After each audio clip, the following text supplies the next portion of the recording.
রাজ্যে আসন্ন বিধানসভা নির্বাচনকে সামনে রেখে রাজ্যে ভোটের প্রস্তুতি খতিয়ে দেখতে কলকাতার সফরে এসে বিক্ষোভের মুখে পড়লেন ভারতের মুখ্য নির্বাচন কমিশনার জ্ঞানেশ কুমার। সোমবার সকালে তিনি কালীঘাট মন্দিরে পুজো দিতে গেলে মন্দিরের বাইরে একদল বিক্ষোভকারী তাকে লক্ষ্য করে কালো পতাকা দেখায় ও গো ব্যাক স্লোগান তোলে।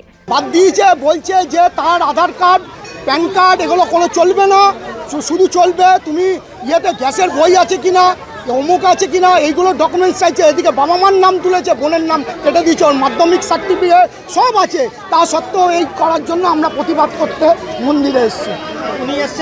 আমি এসেছি আমার বোনের জন্য, শুধু বলছে প্রতিবাদ করতে এসেছি, ওনাকে জানাবার জন্য, ওনাকে রিপ্লাই দেওয়ার জন্য যে এইভাবে আমাদের হ্যারাসমেন্ট করছে। আমার ফ্যামিলির নাম 4 জনের তুলেছে, 2 জনের আটকে রাখছে, স্কুল সার্টিফিকেট জন্ম সব আছে। বলছে যে আধার কার্ড চলবে না, প্যান কার্ড চলবে না, আমরা বার্থ সার্টিফিকেট সব দেওয়া হয়েছে। বলছে যে আপনার ইয়ে আছে, গ্যাসের বই আছে, একটা বাচ্চা মেয়ের 21 বছরে গ্যাসের বই থাকবে না, বাবা মার গ্যাসের নাম থাকবে। বলছে ওইগুলো ডকুমেন্টস দিন, এছাড়া কোনো ডকুমেন্টস চলবে না। আমরা বাংলার মানুষ, প্রতিবাদের ভাষা আমরা জানি। কোনো যোগ্য ভোটারের ভোটার কার্ড থাকা সত্ত্বেও তাদের নাম বাদ দিয়ে ভোটার ইলেকশনে যাওয়া যাবে না।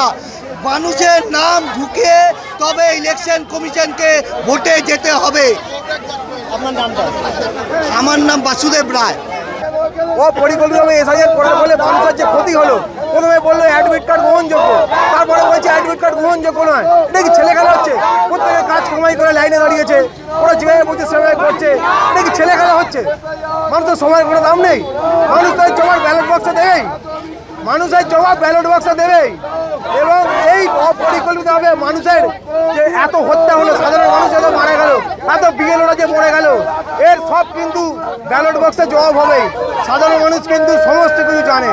নির্বাচন কমিশনের প্রতিনিধি দল কলকাতায় পৌঁছানোর পরদিন সকালেই মুখ্য নির্বাচন কমিশনার কালীঘাট মন্দিরে পুজো দিতে যান। সেই সময় মন্দিরের প্রবেশপথের কাছেই একদল বিক্ষোভকারী জড়ো হয়ে তার বিরুদ্ধে স্লোগান দিতে শুরু করে। বিক্ষোভকারীদের হাতে কালো পতাকাও দেখা যায়। ঘটনার জেরে কিছুক্ষণের জন্য এলাকায় উত্তেজনা ছড়ালেও দ্রুত পরিস্থিতি নিয়ন্ত্রণে আনে পুলিশ। নিরাপত্তার বলয়ে নির্বাচন কমিশনারকে মন্দিরে প্রবেশ করানো হয় ও তিনি সেখানে নিয়মমাফিক পুজো দেন। উল্লেখ্য, আসন্ন বিধানসভা নির্বাচনের আগে রাজ্যের আইন শৃঙ্খলা পরিস্থিতি ও ভোটের প্রস্তুতি পর্যালোচনা করতে 3 দিনের সফরে কলকাতায় এসেছে জ্ঞানেশ কুমারের পূর্ণাঙ্গ বেঞ্চ। এই সফরের অংশ হিসেবে বিভিন্ন প্রশাসনিক আধিকারিক ও রাজনৈতিক দলের প্রতিনিধিদের সঙ্গে বৈঠক করার কথা রয়েছে কমিশনের। তবে সফরের শুরুতেই বিক্ষোভ ঘিরে রাজনৈতিক মহলে নতুন করে জল্পনা শুরু হয়েছে।